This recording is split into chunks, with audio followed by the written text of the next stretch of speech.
Listen, listen, listen.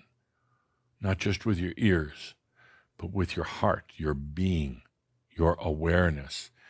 Listen listen to yourself, listen to the soul.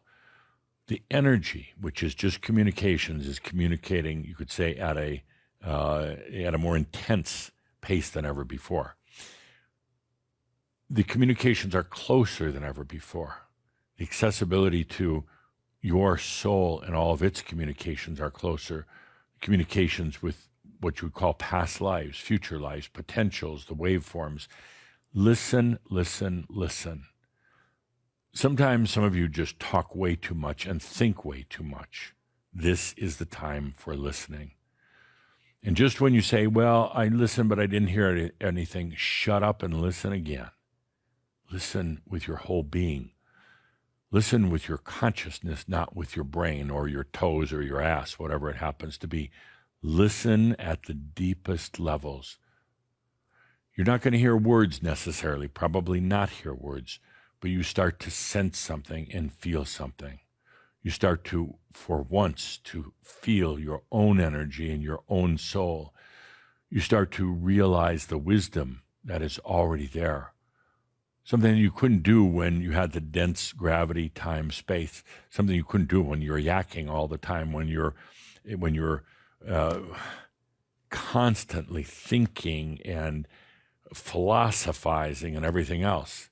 Sometimes I wonder with some of you how you got anywhere because of all this head jamming that you do with the garbage. Stop and listen.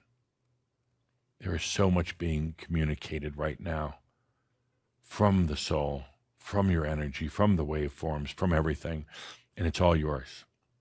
Listen.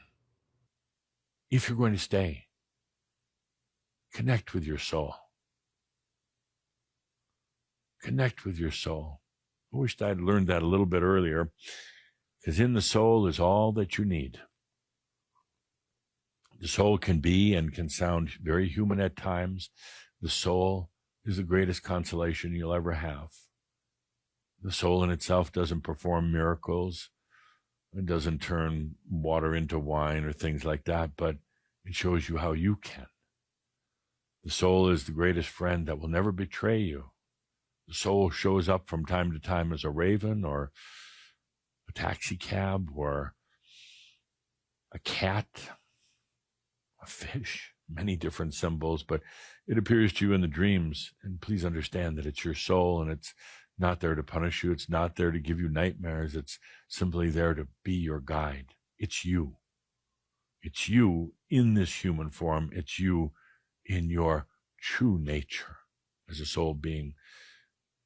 Now, how do you connect with your soul? You realize first that it's you. You realize that it's always there. You realize it's not there to solve your problems. It's just there.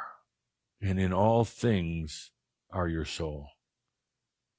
Everything you need, everything you could want, everything is in your soul. Listen to your soul. Talk to your soul. Be with your soul. Include your soul in every part of your life. It's not some far off being. It's not alien at all. It is you in your glory, in your light. Listen to your soul. Walk through your orchards, a metaphor for go out in a place that's deep and meaningful for you, and then commune with your soul.